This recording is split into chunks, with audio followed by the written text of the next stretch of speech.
out like a better way to like do my intros and stuff. Also, my ear is plugged. Also, I'm very starved because I didn't eat today because it's been a long day. Anyway, happy Sunday, or whatever day y'all choosing to watch this on. We're making orange scones today, and we are going to be using blood oranges. The only difference between regular orange, well, actually, before I get the line, I don't know the difference. But I do know the main difference is the color of blood oranges are literally just that, blood orange. I got these from Kroger's. You pretty much, I want to say you pretty much can get these from like any grocery store, I would assume. Assumptions. This is the inside of it. I'm gonna run down what everything we need, and what I'm probably gonna do from now on is as I'm reading, I'm gonna put it, like the video right here so y'all can see it. You need about 1 3/4, I got it right here.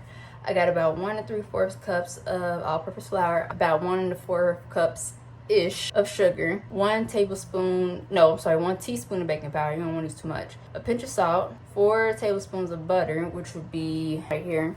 So thankfully they already marked them, so that's 4. A half cup of heavy cream, 1 teaspoonish, I'm probably gonna use like a tablespoon of vanilla, 1 egg, a tablespoon of orange zest ish, and 1.5 tablespoons ish of, I'm probably just gonna use 2, probably a little bit more. This time I'm gonna use a little bit more because I want it to be like really orangey. I want it to be that orangey taste. So I'm probably gonna use like 2 maybe 3 tablespoons of orange juice. We're gonna see though. We're gonna see how everything turns out. I'm gonna try to mix it in a little bit before I throw it in the other one. Dry bowl. Ah! Stop. Pour it in. Now we're going to mix that up. For this next part, flour your surface before you put your dough down. Fold your dough over and just make layers. That's how the layers are made. Don't squish it down. Take your time, be gentle. Don't be getting all geeked up. It ain't gonna go nowhere. For whatever reason, I cut this the hard way. I just did like almost individual cuts instead of 1, 2, 3, 4 cuts. Cut it like you would a pizza. Don't do what I did. Make your life easy. After they're cut, put them into the freezer for about 20 minutes to let them get cold again. And then you're going to bake them about 400 degrees for about 15 minutes. I would advise starting around like 12 minutes just so you don't burn them. Now I got, well, my scones are finished cooling down. I had to wait for that. So I'm going to take a break, lay down for a minute. Now we are going to make, I keep wanting to call it sauce, but it's not a sauce. Drizzle. It's like a sugar drizzle, whatever you want to call it. So we just need powdered sugar. We need some more orange juice, and we're gonna use a little bit of vanilla, and we're also gonna use the zest. All right. So for the icing, what I did was I used.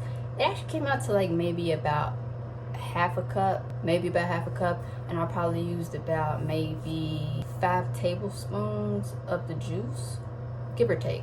So I would advise putting the powdered sugar in first, then adding the liquid.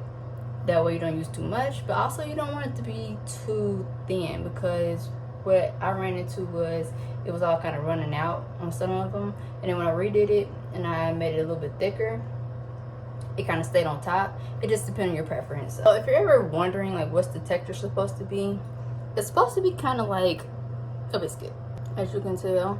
But it's a little bit thicker, it's a little bit denser, and it's a little bit crumbly-er, if that makes sense. It's like a biscuit that went too far. Have you ever been to places like Panera? I used to work there when I was years ago.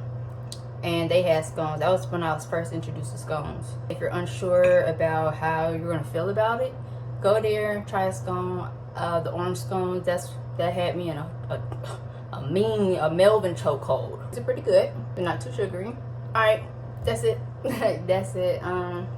Yeah, thanks for watching. I'm gonna keep making these videos because I'm still learning how to cook, still in culinary school. Actually, I took a break for this semester. I want to go back next semester to finish up baking and, you know, just kind of like work on my wrist, chefing it up. If y'all have any suggestions of what y'all think I should try making, because I do want to challenge myself a lot, let me know. Let me know in the suggestions. Leave me a comment, drop a line. If you tried this, let me know how you like it. Any suggestions from y'all? If y'all have been baking for a long time or cooking for a long time, let me know what I should do differently. Yep, that's it. All right.